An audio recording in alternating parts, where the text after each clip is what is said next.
अहिलेको यो नागरिकता विधेयकको बारेमा तपाईले संविधान र विधेयक अथवा भनौं नागरिकता ऐनका विषयमा केही कुरा भन्नुभयो।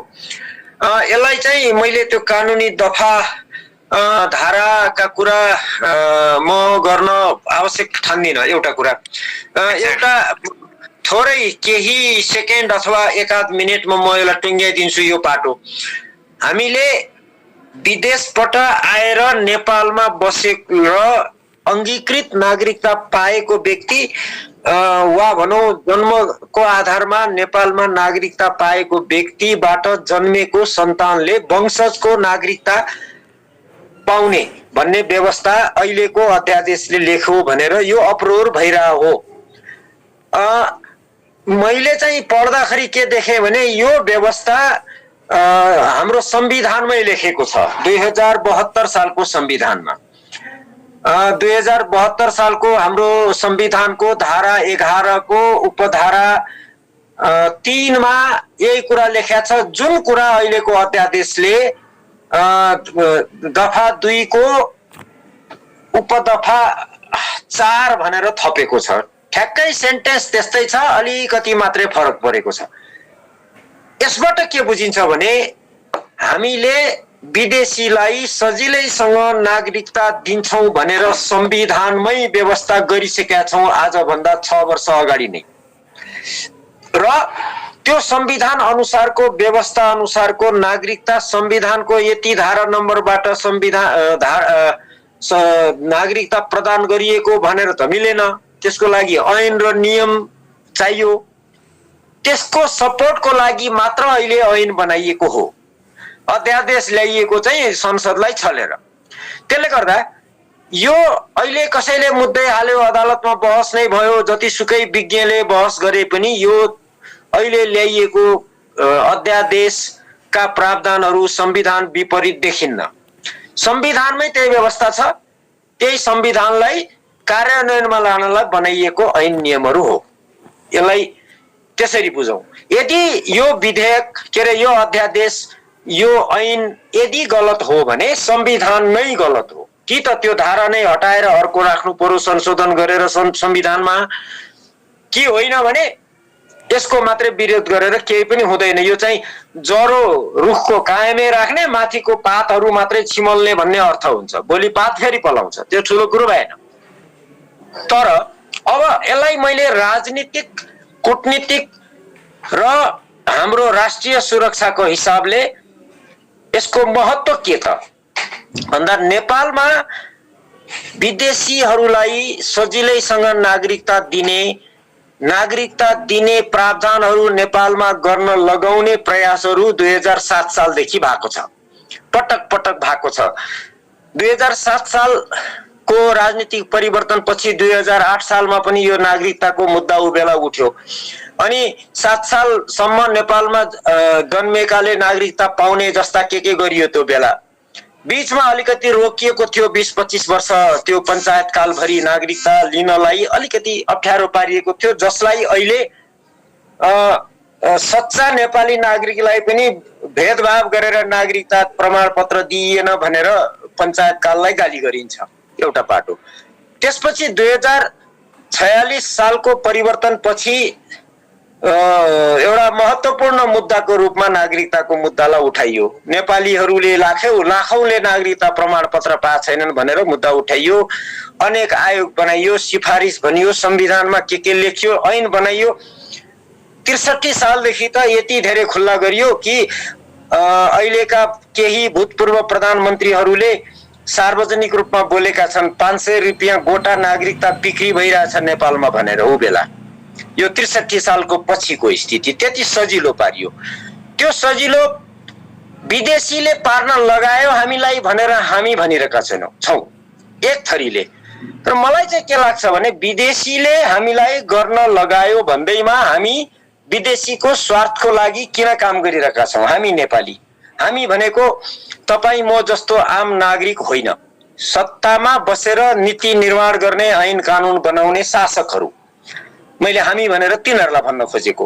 उनीहरूले विदेशीको हितको लागि, विदेशीको इच्छा अनुसार हाम्रो नागरिकताको प्रावधानहरू यति सजिलै किन बनाइरहेका छौं? एउटा त्यो किनको प्रश्न। दोस्रो, विदेशीले नेपालमा नागरिकता सजिलै विदेशीलाई दिनलाई यहाँको व्यवस्थाहरू गरिदिने प्रयास गर्यो भन्ने बित्तिकै हामी भारतको नाम लिन्छौं, त्यसलाई गाली गर्छौं। भारतले यसो गर्यो, भारतले उसो गर्यो। धेरै हदसम्म हो। भारतले नेपालमा आफ्ना नागरिकहरूलाई भनेको भारतीय व्यक्तिहरू नेपालमा आएर सजिलैसँग नेपालको नागरिक बनुन् भन्ने प्रयास भारतले नेपालमा सुरुदेखि गरिरहेको छ। किन गर्दैछ उसले? एउटा पाटो। दुईटा प्रश्न गरे मैले। एउटा, विदेशीको हकमा भारतले हामी कहाँ त्यो प्रयास गर्दैछ? सुरुदेखि धेरै पटक गर्यो। मसँग आधिकारिक प्रमाण त छैन, तर सार्वजनिक रूपमा विज्ञहरूले भनेको सम्झिन्छु, धेरै लाख, 10औं लाख, 50 लाख विदेशीले नेपालमा नागरिकता पाइसके गलत तरिकाले भनेर आरोप लगाउने गरिएको छ। भारतले किन त्यसो गर्छ? दुईटा प्रश्न। भारतले त्यसो किन गर्छ र हामी भारतले चाहेको अनुसार किन त्यसलाई सजिलो बनाउँदै विदेशीलाई नागरिकता दिइरहेका छौं? यो दुईटा प्रश्नलाई हेरौं। एउटा, हामी किन गर्दैछौं भन्ने प्रश्नमा पहिले जान चाहन्छु म। हामी नेपाल राष्ट्रको हित केमा छ? दूरगामी हित, वर्तमान हित र मध्यकालीन हाम्रो राष्ट्रको हित, राष्ट्रिय सुरक्षा, राष्ट्रिय सार्वभौम सत्ता, राष्ट्रको प्रतिष्ठा, नागरिकको हित केमा छ र के गर्दा राष्ट्रको हित र प्रतिष्ठा कायम रहन्छ भनेर हामी ध्यान दिएर शासन गरिरहेका छैनौं। शासन गर्नेहरूले राष्ट्रको हितलाई भन्दा आफ्नो व्यक्तिगत, गुटगत, दलगत अरू विभिन्न तुच्छ हितहरूलाई ध्यानमा राखेर राष्ट्रलाई नोक्सान हुने कामहरू गरेका छन्, देखिएको छ। अहिले त उहाँहरू एकले अर्कालाई आफैले आरोप लगाइरहनु भएको छ। तिमी फलाना विदेशीको दास, तिमी फलानाको एजेन्ट, अनेक लगाइरहनु भएको छ उहाँहरू। र उहाँहरूले गरेको काम गएको 20, 30, 50 वर्षदेखि देखिन्छ विदेशीको स्वार्थमा काम गरिरहनु भएको छ। अहिले उहाँहरू जुन सत्तामा हुनुहुन्छ, विदेशीले लगिदिएको हो, प्रमाणित छ। यो त 2062 सालको दिल्लीमा भएको 12 बुँदे सहमति हामीले गराइदिएको भनेर भारत सरकारको पदमा बसेको परराष्ट्र मन्त्रीले बोल्नु भएको थियो, जो पछि राष्ट्रपति हुनुभयो, हिजो अस्ति दिवंगत हुनुभयो, प्रणब मुखर्जी। उहाँले आफैले स्वीकार गर्नु भएको छ, हामीले गराइदिएको हो 12 बुँदे सहमति र नेपालमा परिवर्तन गराउन मद्दत गरेको। एउटा प्रमाण त्यस्ता धेरै आइसके। त नेपालको सत्तामा पुगेर नेपाल राष्ट्रको हित गर्छु भनेर होइन कि, नेपाल राष्ट्रको हित भए होस् नभए नहोस्, विदेशीले चाहे अनुसार नेपाललाई नोक्सान पुगे पनि पुगोस्, बरु त्यस्तो काम गर्छु भनेर उहाँहरूले काम गरिरहनु भएको देखिएको छ। यो मेरो आरोप मात्रै होइन, धेरै कुरा प्रमाणित भइसकेको छ। 2007 सालदेखि आजसम्म धेरै थोक प्रमाणित भइसकेको छ। अझै कतिपय बाँकी होला। त्यही क्रममा हामीले अहिले र 2057 सालमा पनि यो प्रयास भएको छ। त्यो बेलाको पुस्ताको लागि त प्रश्न देखेको हामी जस्ताले त प्रश्न भोगेको देखेको। 2057 सालमा पनि त्यतिखेर नागरिकता ऐन बनाउने भनेर 2047 सालको संविधान अन्तर्गत संसदमा लगियो, पारित गरियो। पछि राजा वीरेन्द्रले अदालतमा लगेर रोकिदिए, ठुलो विवाद भएको थियो। यसै गरी सजिलै नागरिकता बाँड्ने गरी कानुन बनाउन कोसिस गरिएको थियो, अदालतले रोकेको थियो ऊ बेला। त्यो डिटेलमा अहिले नजाउँ। 63 सालमा फेरि त्यही भयो, धेरै सजिलो पारियो। अब त अझ सजिलो पार्नलाई यो गरियो। भनेको यसको निष्कर्ष के हो भने नेपालका शासकहरू नेपाल राष्ट्रको हित नहेरेर आफ्नो कुनै भित्री स्वार्थमा काम गरेर विदेशीको हित सेवा गर्दैछन्।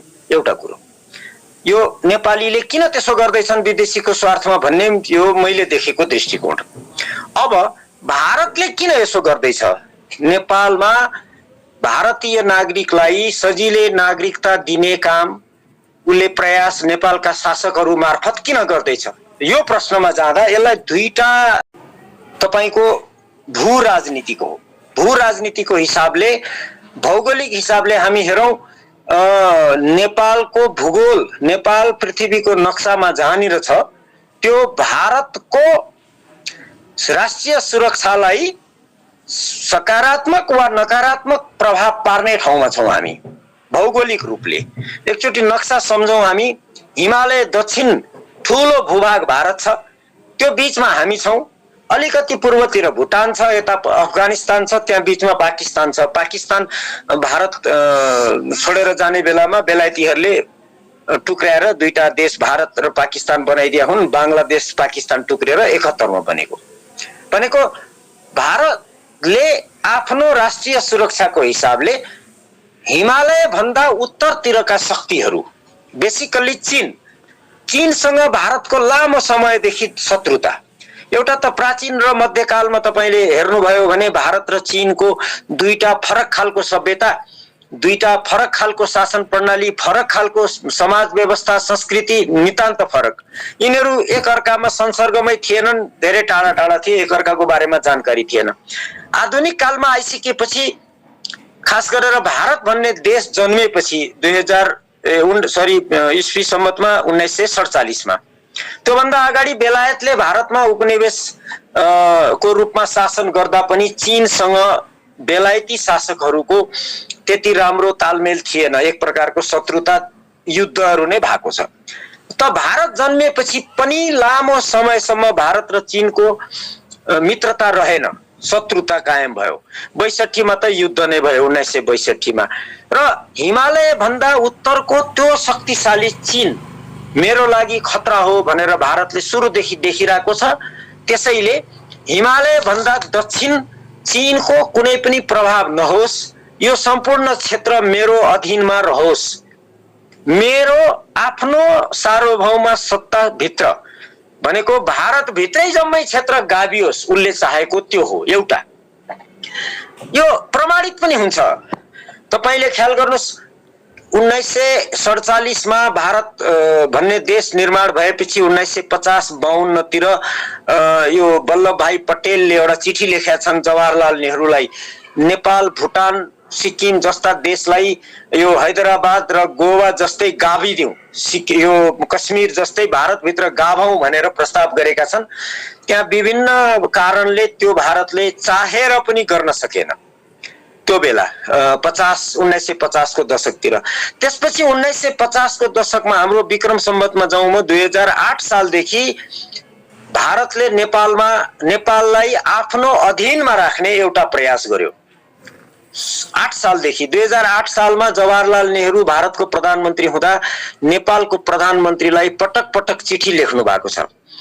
नेपाल र भारत बीच एउटा सन्धि हुनु पर्यो, त्यो सन्धिमा सही गर्नु पर्यो भनेर उहाँले 6 पटक चिठी लेख्नु भएको छ नेपालको त्यतिखेरका प्रधानमन्त्री मातृका प्रसाद कोइरालालाई र राजा त्रिभुवनलाई पनि उहाँले चिठी लेख्नु भएको छ। त्यो चिठीहरू सार्वजनिक रूपमा उपलब्ध छ। तपाईहरुलाई इच्छा लाग्छ भने हेर्नुभयो हुन्छ। यो मातृका प्रसाद कोइरालाको अटोबायोग्राफी छ, अंग्रेजीमा a role in a revolution भन्ने पुस्तक छ। त्यो पुस्तकको एनेक्समा पछाडी परिशिष्टमा यी चिठीहरू छापिएका छन्, आधिकारिक चिठीहरू। र त्यो सन्धि जुन प्रस्ताव गरिएको थियो त्यो सन्धिको ड्राफ्ट पनि त्यो चिठीमा उपलब्ध छ, इच्छा भयो भने हेर्दा हुन्छ। अनि त्यो सन्धिमा मित्रता, सहयोग यी कुरा त छँदै छन्। सबैभन्दा महत्त्वपूर्ण कुरो दुईटा छ त्यो सन्धिको ड्राफ्टमा। भारतले प्रस्ताव गरेको नेपाललाई, एउटा नेपालको परराष्ट्र मामला भारतको निर्देशनमा हिँड्ने खालको व्यवस्था, निर्देशन अधीन शब्द यस्तो प्रयोग गरिया छैन, आशय त्यस्तो छ। नेपाल र भारतको परराष्ट्र नीति संयोजन गरेर अगाडि बढ्ने यस्ता कूटनीतिक भाषा लेखेको छ। दोस्रो प्रावधान, नेपालको रक्षा भनेको सैनिक चाहिँदैन नेपाललाई, पुरै भारतले तिम्रो सुरक्षा गरिदिन्छु भन्ने खालको आशयको प्रस्ताव छ त्यो सन्धिमा प्रावधान। विभिन्न कारणले, त्यो धेरै कारणहरू प्रष्ट छैनन्, हामीले भू राजनीतिक हिसाबले विश्लेषण गर्ने मात्रै हो। त्यो सन्धि नेपाल र भारतको बीच 1950 मा 2008 विक्रम सम्वतको सुरुतिर जुन प्रस्ताव गरिएको थियो, करिब 1.5 वर्ष जवाहरलालले कोसिस गर्नुभएछ। त्यो चिठीहरूको मिति हेर्दा थाहा हुन्छ त्यो सन्धि भएन। यदि त्यो सन्धि हुन्थ्यो भने आज हामी नेपाल को परराष्ट्र मामला भारतको निर्देशनमा चल्थ्यो, हाम्रो परराष्ट्र मन्त्रालय पनि हुन्थ्यो कि हुन्थेन, उसैले हेर्थ्यो। रक्षा मामला उसैले हेर्थ्यो। यदि त्यो सन्धि हुन्थ्यो भने मातृका प्रसाद कोइराला नेपालको प्रधानमन्त्री भएको बेला, राजा त्रिभुवन भएको बेला यदि हुन्थ्यो भने त्यति प्रयास भारतले गरेको थियो, त्यो उसको सफल भएन। त्यसैगरी 2046 सालको आन्दोलन भन्दा अगाडि 2045 सालमा भारतले नेपाललाई नाकाबन्दी लगाएको थियो भन्ने बेलामा कारण अनेक देखाइएको थियो। तर त्यतिखेरका प्रधानमन्त्री, नेपालका प्रधानमन्त्री मरिचमान सिंहले पछि सार्वजनिक गर्नुभयो एउटा दस्तावेज। भारतले यस्तो सन्धि गर्न प्रस्ताव गरेर पठाएको थियो, राजाले स्वीकार गरेनन्। त्यसैले भारतले नाकाबन्दी गरेर आन्दोलन गराएर सत्ता परिवर्तन गरायो भनेर उनले, मरिचमानले नेपालमा सार्वजनिक रूपमा त्यो सन्धिको ड्राफ्ट सार्वजनिक गर्नु भएको थियो। दरबारले पुष्टि गरेन हो होइन भनेर, तर जो प्रधानमन्त्री मार्फत सन्धिको ड्राफ्ट राजा कहाँ पठाइएको थियो त्यही प्रधानमन्त्रीले भन्यो र भारत नेपाल कहीँबाट पनि यो होइन है भनेर खण्डन आएन।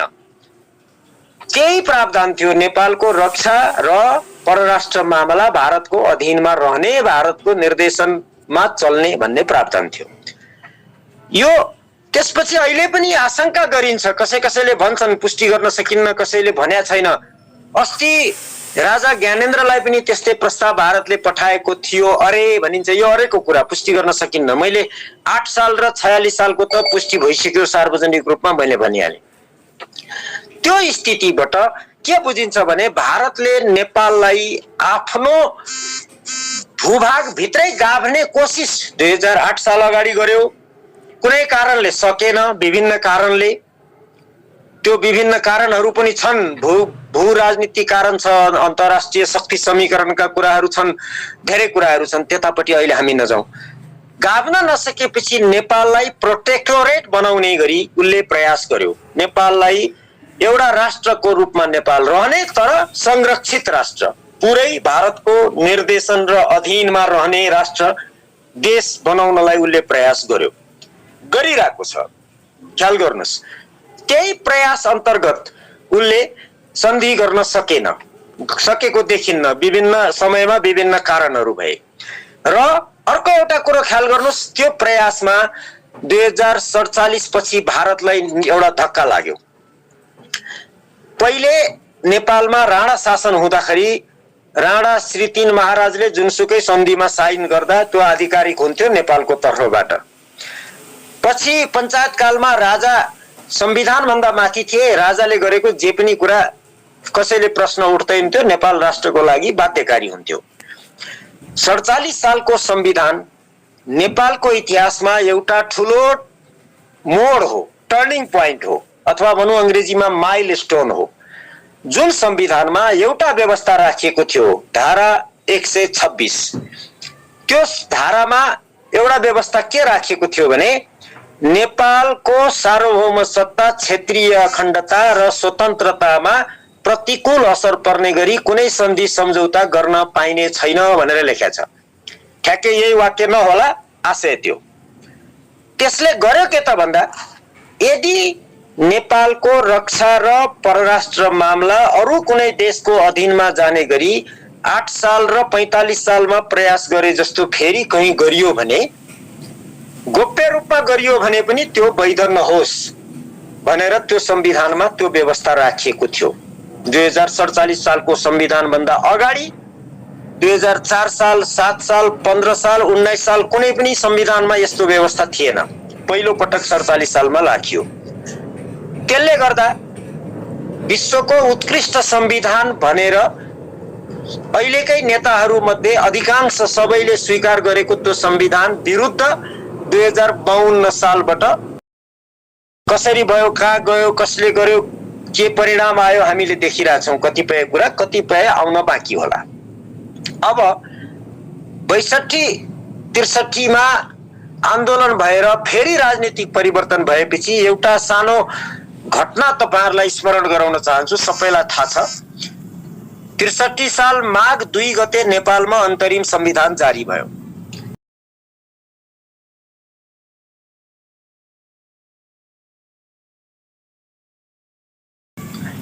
र त्यो संविधान आएको भोलिपल्ट त्यो संविधान अस्वीकार गर्नेहरूले एउटा पक्षले नेपालमा त्यो काठमाडौँबाट सुरु गरेको तराईसम्म आगो बालियो र त्यो संविधानको भयंकर विरोध भयो। हामी सबैलाई थाहा छ परिणाम स्वरूप हाम्रो तराई कति आगो बल्यो, हामीलाई थाहा छ कस्तो स्थिति भयो, आजसम्म हामी भोगिरहेछौँ। 72 सालमा संविधान बन्ने बेलामा फेरि बाहिरी शक्तिले यो संविधान जारी हुनबाट रोक्दैछ भनेर निकै हल्ली खल्ली भएको थियो। तपाईहरु मध्ये धेरैलाई थाहा छ, सम्झिरहनु भएको छ। र आजसम्म नेपालको संविधानलाई स्वागत गरेको छैन भारतले भनेर साह्रै चिन्ता र दुःख मनाउ गर्दैछन् हाम्रा राजनीतिज्ञहरू। किन गर्दैछन् भन्दा यो मेरो दृष्टिकोण, we should agree to disagree भन्छु म। 2047 सालको संविधानको जुन धारा 126 मा जुन व्यवस्था लेखिएको थियो त्यही व्यवस्था अन्तरिम संविधान 2063 सालमा पनि लेखियो। कुनै पनि तरिकाले गलत प्रक्रिया अपनाएर सन्धि सम्झौता विदेशी राष्ट्रसँग गरियो भने त्यो अवैध हुने स्थिति भयो। गोप्य रूपमा पनि अथवा कुनै तरिकाले पनि गर्न पाइएन। यदि गर्ने हो भने संविधान भित्र बसेर संसदबाट अनुमोदन गरेर जानु पर्यो। र त्यस्तो प्रक्रिया अपनाउँदाखेरि नेपाल राष्ट्रको परराष्ट्र र रक्षा मामला जस्तो अर्कालाई अधीनमा दिने किसिमको सन्धि सम्भव हुने थिएन। त्यसैले अन्तरिम संविधान विरुद्ध आगो बालिएको थियो। यो मेरो विश्लेषण। We should agree to disagree. 72 सालको संविधानमा फेरि त्यही प्रावधान राखियो। त्यसैले तपाईहरुलाई सम्झना छ, भर्खर त 6 वर्ष भयो संविधान पूरा पनि भएको छैन, अस्ति जारी भएको। त्यो संविधान जारी हुने बेलामा निकै उठापटक चलेको थियो। रोक्नु पर्यो र यो गर्नु पर्यो, त्यो गर्नु पर्यो। भारतका विशेष दूत अनेक तपाईहरुलाई सबै सम्झना छ। र आजसम्म यो संविधानको विरोध जारी छ। अनेक तरिकाले देखिने बेलामा बहाना अनेक छन्।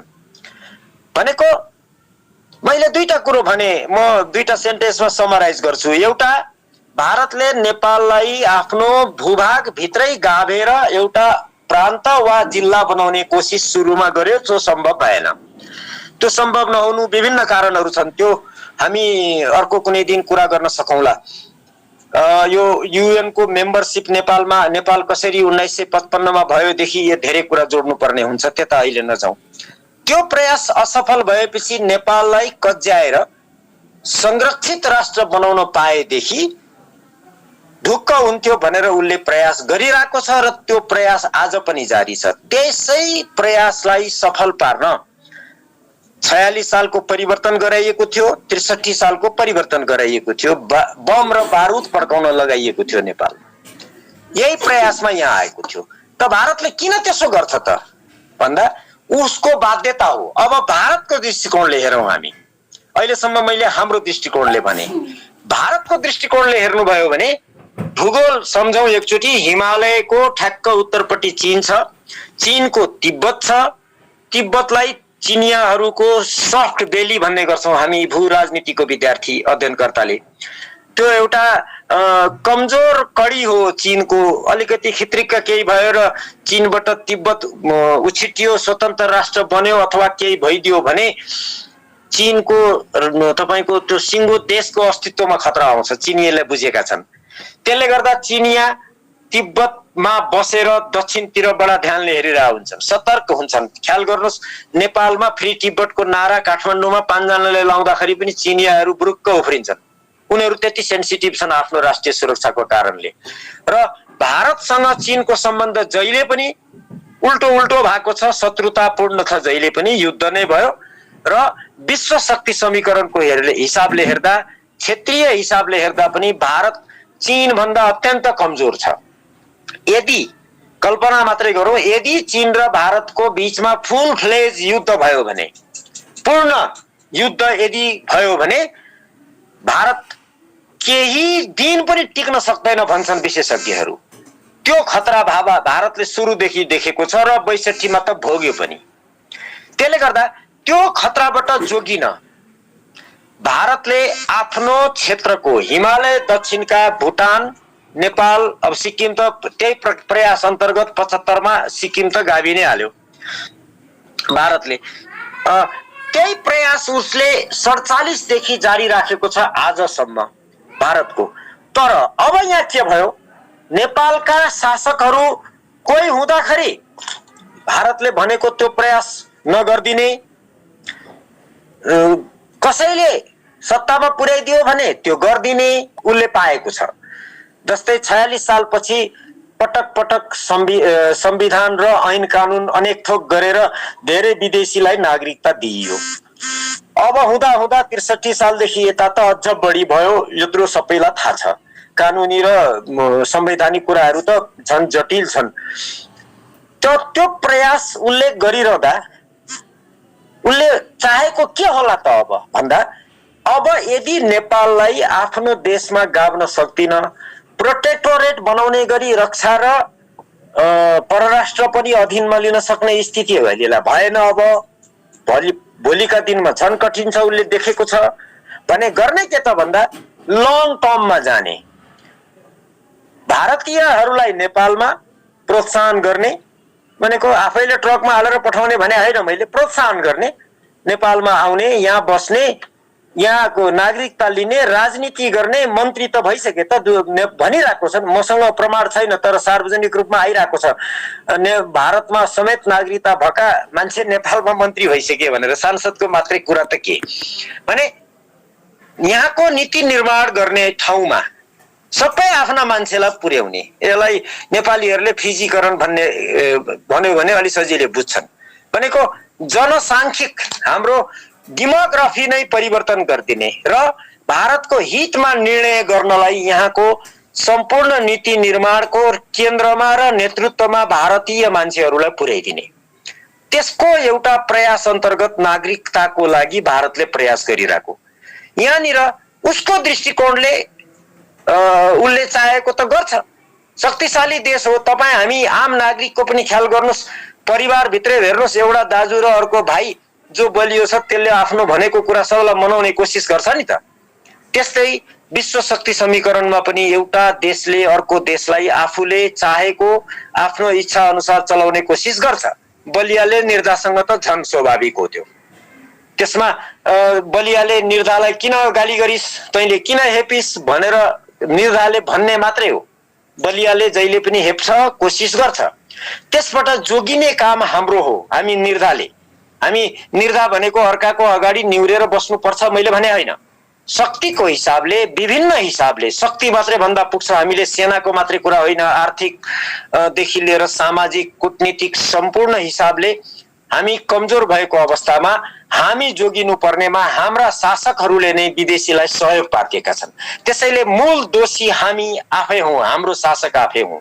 एउटा यो स्थितिमा भारतको मात्रै कुरो गरियो। भारत मात्र छैन यहाँनिर, ख्याल गर्नुहोस्, टिबेटनहरू हजारौं छन् नेपालमा, 10औं हजार टिबेटनहरू छन्। 1950 को दशकदेखि नेपालमा आएर बसेका, युएन को छाता मुनि आएर बसेर उसको युएन को रणनीति अन्तर्गत नेपालमा शरणार्थीको कार्ड बोकेर बस्ने कति छन् सबै यहाँ हाम्रो समाजमा घुलमिल भइसके धेरै जसो त। बर्मिज त्यस्तै छन्, बंगलादेशी कति आएका छन्, भारतीय मात्रै छैनन्। यस्तो नागरिकताको विधेयकलाई यसरी सजिलोसँग बनाइदियो भने ती जम्मैले लिन्छन्। त्यसैले भोलि भारतीयहरू चाहिँ नेपालमा आएर नागरिकता लिएर राजनीतिमा प्रवेश गर्ने प्रवृत्ति बढी देखिएको छ।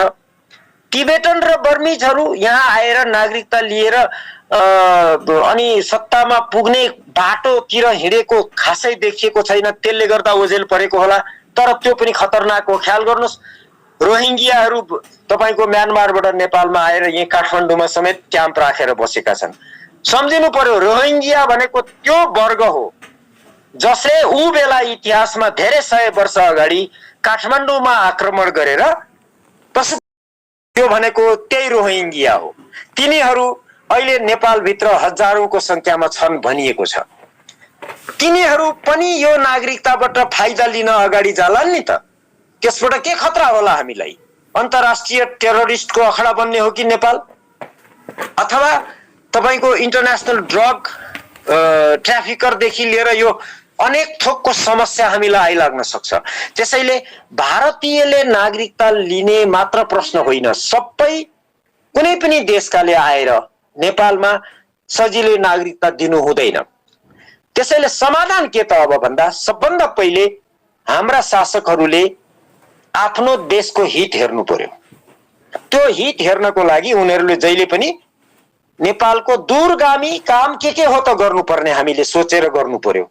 जस्तै अहिलेको संविधानमा जुन व्यवस्था छ त्यही अनुसारको मैले अघि सुरुमै भने संविधानमा त्यो धारा 11 मा लेखेको व्यवस्था अनुसारको त्यसलाई कार्यान्वयन गर्न ल्याएको यो विधेयक अथवा भनौँ ऐन अध्यादेश जे भनौँ त्यही हो, संविधान विपरीत छैन। तर त्यो संविधान नै गलत भएपछि यो त यसको त कुनै अर्थ भएन, लगिदिन्छन् संविधानमा छ नि त भनेर के पनि हुन्न। त्यसैले अब शासकहरू देशप्रति इमानदार हुने हो भने हामीले त्यो संविधानको त्यस्तो व्यवस्था संशोधन गर्नु पर्यो यदि यो संविधान जारी राख्ने हो भने। यदि होइन भने संविधानमा अरू पनि समस्याहरू थुप्रा छन्। यदि त्यस्तो होइन भने यो संविधान नै गलत हो भन्छु म चाहिँ। यो संविधान नै गलत भएको कारणले यो अनेक समस्या आएको हो। अब प्रधानमन्त्री नियुक्तिका कुरादेखि लिएर सबै समस्याहरू छन्। त्यसले गर्दा नागरिकता विधेयक भारतको स्वार्थ अनुसार यो सबै गरिँदैछ। त्यो बेलाको संविधानमा पनि यो व्यवस्था राखियो, तर भारतलाई त्यसले चित्त बुझेन। अब त्यसलाई कार्यान्वयनमा लगेर सायद लाखौं मान्छेलाई फेरि दिने गरी नागरिकता र तिनीहरू मध्ये राजनीति गर्ने, आजको भोलि यहाँ नारा जुलुस लाउने, भोलि सांसद हुने, पर्सि मन्त्री हुने, अनि प्रधानमन्त्री हुने, सबै कुरो गर्ने, त्यो बाटोमा नेपाललाई जाग्दै छन् यी शासकहरूले। म भारतलाई गाली गर्दिन, उनले त चाहन्छ नि बाबा आफ्नो स्वार्थ अनुसार, हामी किन चलिरहेका छौं। त्यसैले हाम्रा शासकहरू दोषी हुन्। यसलाई यिनीहरूलाई ए बाबा राष्ट्रको हितमा काम गर, गलत काम नगर तिमीहरूले भनेर यिनीहरूलाई सचेत बनाउने हामी गरौँ। जस्तो अहिले तपाईहरुले यो कार्यक्रम गर्नुभयो, मलाई बोलाउनु भयो, मलाई लागेको कुरो भने हामीले हाम्रो तर्फबाट कसरी हुन्छ दबाब दिने यो काम चाहिँ हामी जारी राखौं। अहिलेलाई मैले यही सके, क्वेशनहरु जाउँ अगाडि। धेरै धेरै धन्यवाद हजुरलाई। अब हामी अलिकति टाइम पनि अलि पछाडी गइसकेका छौं, त्यही भएर यो स्पिकरमा बोल्दाखेरि मान्छेले सिधा क्वेशन भन्दा अलिअलि ब्याकग्राउन्ड पनि दिन खोज्नुहुन्छ। कृपया मेरो डीएम अन छ, हजुरहरुको केही प्रश्न छ भने डीएम गर्नुस्, मलाई गरे पनि हुन्छ, सरलाई गरे पनि हुन्छ हैन। मैले अब एउटा चीज चाहिँ यहाँ हजुरले यसलाई एड्रेस गरिदिनु भयो भने सायद पिक्चर अझ लार्जर रूपमा अझ क्लियर हुन्छ जस्तो लाग्यो के कुरो। यो एउटा चाहिँ इन्डियामा जुन यो 18 कि 19 मा इन्डियामा चाहिँ आसाममा चाहिँ एनआरसी लागू गर्यो।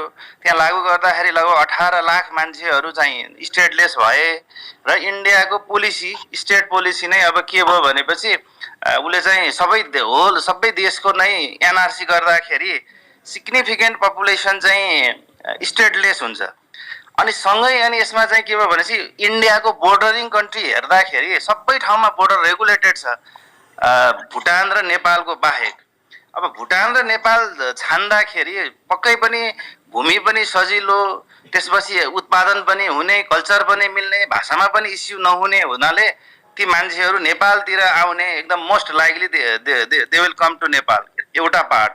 अब जुन अघि हजुरले टेरोरिजमको कुरो गर्नुभयो रोहिङ्ग्यासँग जोडेर, त्यसमा चाहिँ यो अमेरिकाको कन्ट्री रिपोर्ट अन टेरोरिजम भनेर हजुरले 2017, 18, 19 यो तीनटा इयरको मात्र रिपोर्ट हेर्नुभयो भने 2017 सम्मको रिपोर्टमा यो नेपालमा त्यति धेरै कुरो छैन। एउटा चाहिँ इन्टरनेसनल हाम्रो एयरपोर्टको सेक्युरिटी प्रोटोकल सफिसिएन्ट भएर नेपाल चाहिँ एउटा इन्टरनेसनल टेरोरिजमको ड्रगको चाहिँ हाम्रो एयरपोर्ट चाहिँ ट्रान्जिट पोइन्ट भएको छ भन्ने कुरा चाहिँ थियो। तर ठ्याक्क 18 को रिपोर्टमा आउँदाखेरि त्यो चिज एज इट इज छ र त्यो इन्डियाको पार्टमा इन्डियन मुजाहिद्दिनको सबभन्दा ठुलो अपरेटिभ हब चाहिँ नेपाल भयो। त्यसकारणले अनि त्यसमा त यो अमित शाहले पनि स्टेटमेन्ट दिएको छ कता कता हैन। अनि त्यस पछाडि केही आइएस का टेरोरिस्टहरू नेपालबाट भएर छिरे भनेर ठुलो अलर्ट पनि गरे। यी दुईटा पर्सपेक्टिभलाई जोडेर हजुरले यो अब नागरिकता ऐनसँग कसरी रिलेट गर्नुहुन्छ गुरु? धन्यवाद भाइ। यसलाई तपाईले दुईटा कुरो भन्नुभयो। एउटा भारतले आफ्नो नागरिकहरू प्रति लिएको विभिन्न नीतिको कारण त्यहाँका मान्छे स्टेट विहीन भनेको राज्य विहीन भएर कतिपय नेपाल आउने सम्भावना, त्यो सम्भावना प्रशस्त छ, भएको छ। पहिले तपाई 1960 को दशकको घटनाहरू खोजेर पढ्नुभयो भने थाहा पाउनुहुन्छ, बर्मामा अफिबल हुन्छ, भागेर नेपाली भाषी नेपाल आउँछन्। आसाममा तपाईको 1980 को दशकमा अपिबल भयो, धेरै त्यो प्रफुल्ल महन्तहरूको ठुलो अपिबल थियो त्यो बेला। म त विद्यार्थी जीवनमा मैले त प्रत्यक्ष देखेको नभनौँ, त्यतिखेर समाचारमै पढेको, अहिलेको जस्तो देख्ने होइन, पढ्ने अथवा रेडियोमा सुन्ने, त्यो प्रत्यक्ष त्यतिखेर घटनाक्रमै थाहा पाएको मान्छे म। त्यो अपिबलले पनि आसामबाट धेरै नेपालभाषीहरू, नेपाली भाषी भागेर नेपाल आएका छन्। त्यसैले भोलि पनि भारतले लिने कुनै पनि नीति आफ्नो देशभित्रका नागरिकहरूलाई कुनै किसिमले सेग्रिगेसन गर्ने खालको नीति लिने बित्तिकै लाखौंको संख्यामा नेपालमा ओइरिने सम्भावना प्रशस्त हुन्छ। दुईटा कारणले, एउटा कल्चरल प्रक्सिमिटी भनेको सांस्कृतिक, भाषिक अनि तपाईको रहन सहन, पोसाक, यी सबै कुराले भारत, नेपाल, भुटान, बंगलादेश, पाकिस्तान लगभग उस्तै उस्तै छन्, धेरै भिन्नता हाम्रो छैन। झट्ट अनुहार हेर्दा चिनिन्न। एउटा त्यो फाइदा ती मान्छेहरूले लिन सक्छन्। भारतले त्यो ती मान्छेहरूलाई पठाएर भनेको आफैले बोकेर ल्याएर होइन, विभिन्न तरिकाले प्रोत्साहन वा दुरुत्साहन गरेर नेपालमा पठाएर हाम्रो डेमोग्राफीमा असर पार्ने प्रयास उसले गर्न सक्छ, एउटा कुरा। दोस्रो, हाम्रो स्थिति कमजोर छ। नेपालमा को आइरहेको छ, कसले के गर्दैछ, हामी केही थाहा पाउँदैनौँ। ख्याल गर्नुहोस्, नेपाल यस्तो देश हो जसमा काउन्टर टेरोरिज्म भन्ने शाखा नै खारिज गरियो। मैले थाहा पाए अनुसार नेपालमा जुन गुप्तचर विभाग थियो, पछि राष्ट्रिय अनुसन्धान विभाग बनाइयो, त्यसमा दुईटा हाँगा हुन्थे। एउटा एउटा इन्टेलिजेन्स हुन्थ्यो, आफ्नो तरिकाले जासुसी गर्ने। अर्को हुन्थ्यो काउन्टर टेरोरिज्म विभाग। त्यो भनेको अर्काले नेपालमा बसेर के गर्दैछ, नेपाल भन्दा बाहिरको अरू कुनै पनि शक्तिले नेपालमा बसेर के गर्दैछ वा नेपालको हित विपरीत के गर्दैछ, त्यो खोजी गर्ने जासुसी विभाग थियो नेपालको। जासुसी विभाग भित्र अनुसन्धान विभाग, त्यो पहिले राष्ट्रिय गुप्तचर विभाग भन्ने थियो। त्यसमध्ये अब काउन्टर इन्टेलिजेन्स भन्ने शाखा चाहिँदैन भनेर यहाँबाट हटाइसके। भनेको विदेशीले के गर्दैछ नेपालमा, अथवा विदेशमै बसेर नेपालको हित विपरीत हुने गरी कसले के गर्दैछ भनेर हामी केही चासो राख्न छोडिसक्यौं। राजनीतिको हिसाबले हामी सबैलाई जे मन लाग्यो त्यो गर्न छुट दिइरहेका छौं। यो दुईटै अवस्थाको फाइदा उठाएर तपाईले भन्नुभएको जस्तो हामीलाई खतरा हुन सक्छ विभिन्न कारणले। एउटा, हाम्रो जनसंख्याको बनोटलाई असर पार्दिन सक्छ, 10-20 वर्षमा एक पुस्तामा धेरै ठुलो फरक पर्दिन सक्छ, एउटा। दोस्रो, तपाईले अघि भन्नुभएको जस्तो युनाइटेड स्टेट्सको टेरोरिज्म रिपोर्टको कुरा उठाउनुभयो। यो प्रश्न उठिरहेको छ, नेपालमा विदेशीहरूले बसेर भारतको विरुद्ध आतंककारी गतिविधि गरिरहेका छन् भनेर भारतले 1991 देखि भन्दै आएको छ, पटक पटक। चीनले नेपालको भूमि मेरो राष्ट्रिय सुरक्षा विरुद्ध प्रयोग भइरहेको छ, प्रयोग हुन नदिनुस् कृपया भनेर चिनियाहरू सधैँ भनिरहेका छन्। कारण नै त्यही हो, नेपालीले गरेको होइन, नेपालको भूमि प्रयोग गरेर विदेशीले गरेको। त्यो विदेशी को हुन् त भन्दा दुईटा तीनटा पाटो हेर्नुपर्छ हामीले।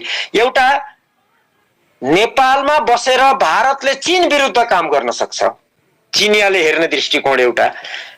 नेपालमा बसेर चीनले भारत विरुद्ध काम गर्न सक्छ, बेला बेलामा भनिरहेका छन् चिनिया भारतीयहरू। ख्याल गर्नुहोस् त, तपाईको चीन अध्ययन संस्था कि के भन्ने छ नि, चाइना स्टडी सेन्टर भन्ने, तराईभरि छ्यापछ्याप्ती छन् भारत विरुद्ध। चीन सतर्क हुन्छ, कान ठाडो पार्छ, भारतले केही गर्छ कि नेपालमा बसेर भनेर। अब ख्याल गर्नुहोस्, पश्चिमाहरूले नेपालको भूमिलाई महत्त्वपूर्ण स्थानमा राखेका छन्। यो गएको 20-30 वर्ष यता बिस्तारो पश्चिमा भनेको मैले नेतृत्व अमेरिकाको, युरोपियनहरूको यो सामाजिक धार्मिक सांस्कृतिक मात्र हुन्छ, रणनीतिक हिसाबले अमेरिकाले नेतृत्व गरेछ। नेपालको भूभाग अमेरिकालाई महत्त्वपूर्ण छ। उनीहरूको आधिकारिक दस्तावेजहरूमा हेर्नुभयो भने पाउनुहुन्छ, चीन भोलिको अमेरिकाको लागि चुनौती दिन सक्ने शक्ति हो, सम्भाव्य शक्ति। त्यसलाई जहाँ सुकै जान दिनु हुँदैन, जहाँ छ ती रोकिदिने। चाइना कन्टेनमेन्ट पोलिसी छ उनीहरूको दस्तावेजहरूमा।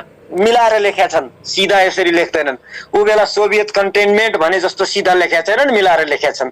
तपाईँले अमेरिकी कङ्ग्रेसले पास गरेका गएको 10-15 वर्ष यताका विभिन्न प्रस्तावहरू हेर्नुभयो तिब्बत सम्बन्धी भने पनि त्यो कुरो थाहा हुन्छ।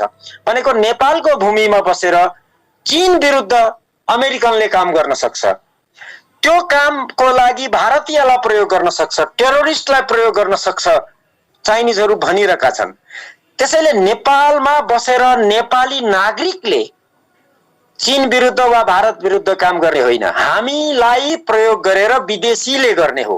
उदाहरणको लागि केही समय अगाडि नेपालका सांसदहरू भारतको धर्मशालामा गएर दलाई लामालाई ढोगेर फर्किनुभयो, सार्वजनिक रूपमा मिडियामा आयो।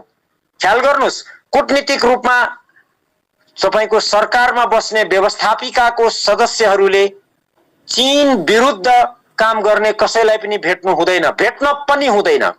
ख्याल गर्नुहोस्, हामीले एक चीन नीति मानेका छौँ राज्यले।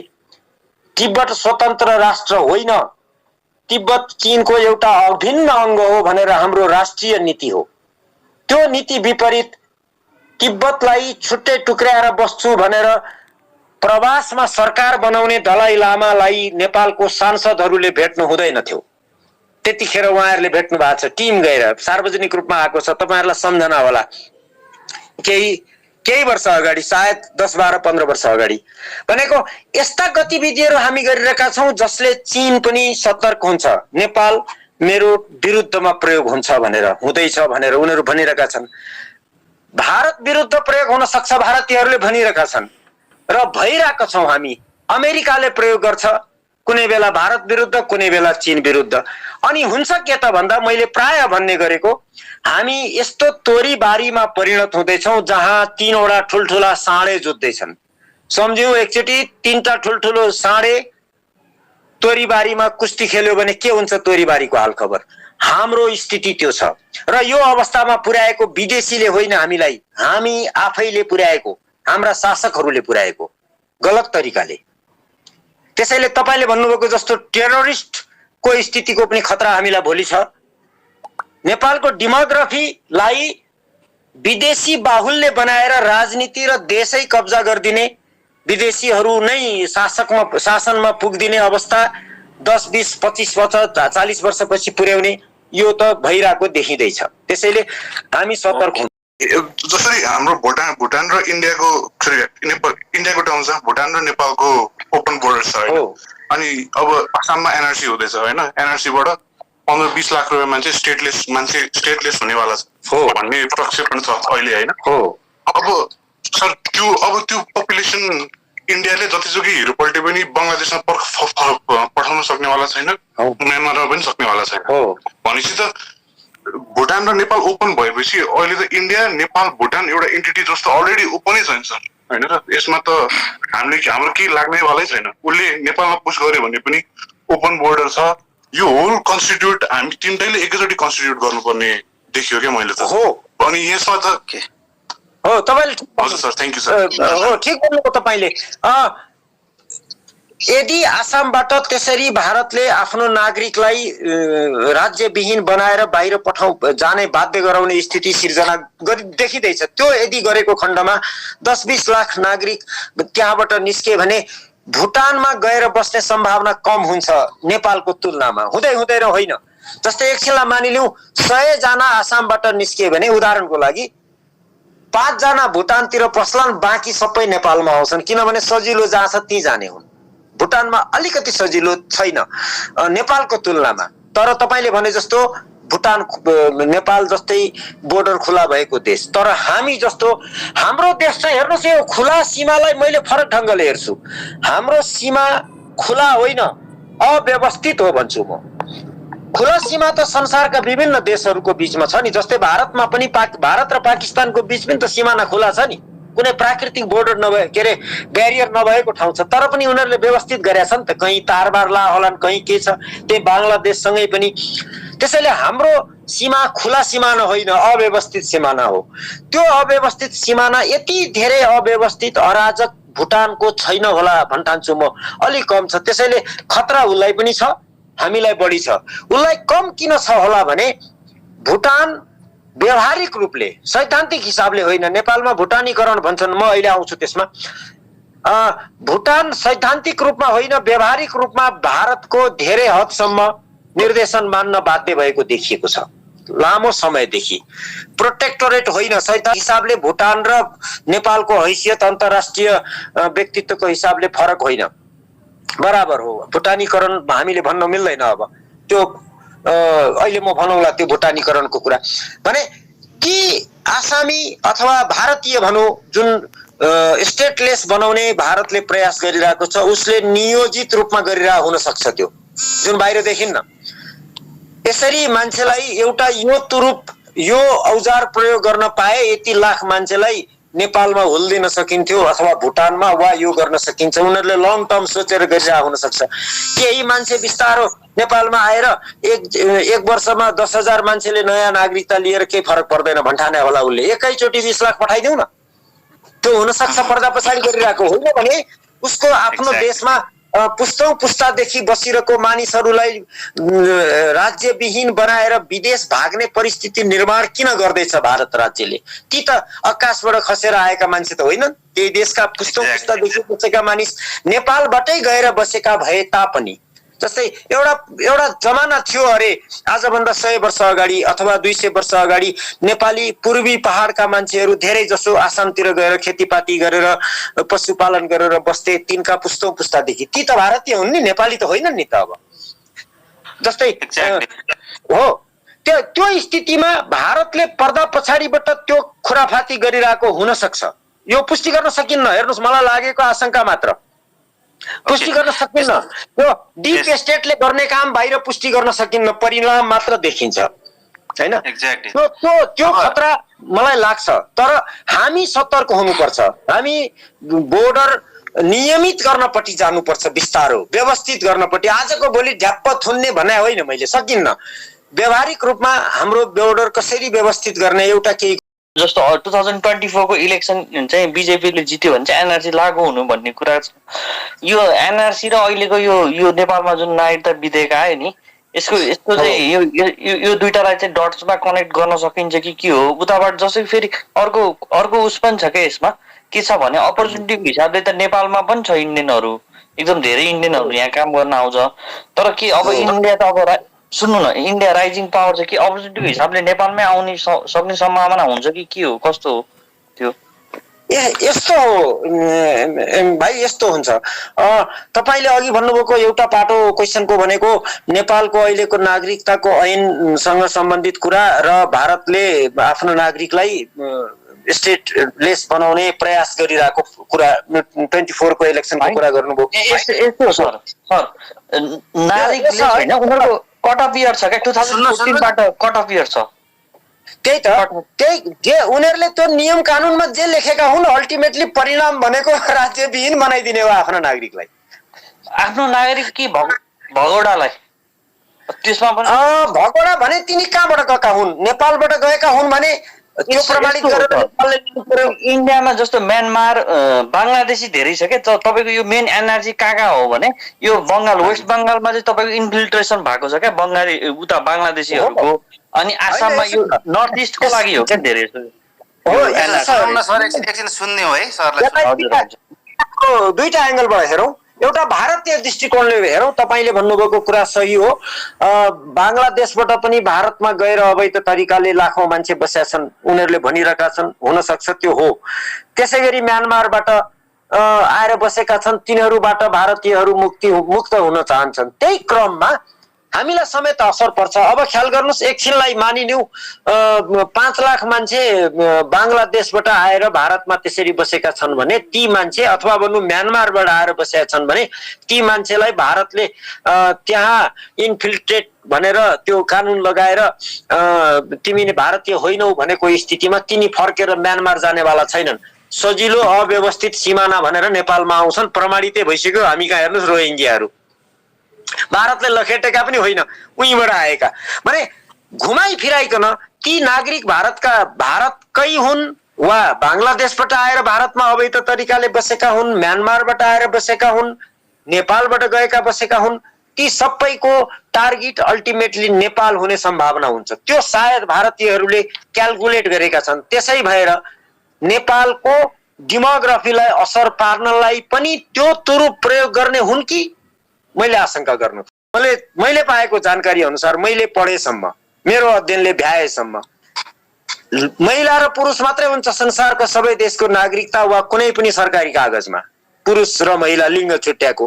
हामी कहाँ अन्य भन्ने हुन्छ, हाम्रो कानुन त्यस्तो छ। त्यस्तै गर्ने हो भने नेपालको महिला भारतमा बिहा गर्ने, नेपालको छोरी हुनु, उनलाई नागरिकता दिउ, तिनका छोराछोरीलाई पनि फाइन। त्यो गर्न त्यही खोज्या हो, गरम। मैले गाली गरे होइन, महिला अधिकारको प्रश्न होइन, राष्ट्रसँग सम्बन्धित कुरा हो। एक्ज्याक्टली सर, मैले अब हजुरलाई सप्लिमेन्ट गर्न दुईटा लाइन मात्रै बोले। उहाँ यो सबिजीले के चिज बुझ्नु पर्यो भनेपछि नागरिकता भने कहिले पनि दुनियाँमा कहीँ पनि अधिकारको विषय हुँदैन र यस कारणले नागरिकता भने राज्यको दायित्वभित्र पनि पर्दैन। जो आफूले आफूलाई नागरिक हौँ भनेर दावा गर्छ उसले त्यहाँको कानुनले तोकेको प्रमाण जुटाएपछि मात्रै नागरिकता पाउँछ। त्यस कारणले यो वुमेन राइट, ह्युमन राइटको यो सब्जेक्ट नै होइन नागरिकता भन्ने मेरो बुझाइ छ र यो इन्टरनेसनल्ली इस्टाब्लिस फ्याक्ट पनि हो। अब अर्को एउटा प्रश्न आयो सर, अब एउटा प्रश्न लिउँ त्यसपछि हजुर। यो एउटा प्रश्न यो हाम्रो बाबु भन्ने सरले सोध्नु भएको छ, राजा ल्याएर के समस्याको समाधान हुन्छ र भनेर प्रश्न सोध्नुभयो। समाधान हुँदैन। एउटा जस्तो एउटा क्वेसन गर्नुभयो, समाधान हुन्छ र भन्दा हुँदैन। मैले अघि नै भने नेपालमा शासक को छ प्रश्न त्यो होइन। नेपालको शासकले विश्व शक्ति समीकरणमा मिलेर काम गर्न सक्छ कि सक्दैन, नेपालको राष्ट्रिय स्वार्थ हेर्न सक्छ कि सक्दैन, प्रश्न त्यो हो। अहिलेको सन्दर्भमा नेपाललाई यति धेरै गिजोलिएको छ, राजा मात्रै होइन, त्यो के हाम्रो चलन छ नि, भगवानै आए पनि गर्न सक्दैनन् मेरो मान। के अरे भगवान श्रीकृष्ण ऊ बेलाका महाभारतमा हामीले पढेको वा हेरेको हिसाबले तिनी आयो भने पनि नेपाललाई नियन्त्रण गर्न सक्दैनन्। उदाहरणको लागि किन सक्दैनन्, अहिले निषेधाज्ञा लागू गरिएको छ। निषेधाज्ञा भनेको कर्फ्यू हो, ख्याल गर्नुहोस्। कर्फ्यू भनेको मजाक बनाइएको छ नेपालमा। यो बडो महँगो पर्नेवाला छ, सम्झिनु होला मैले बोलेको।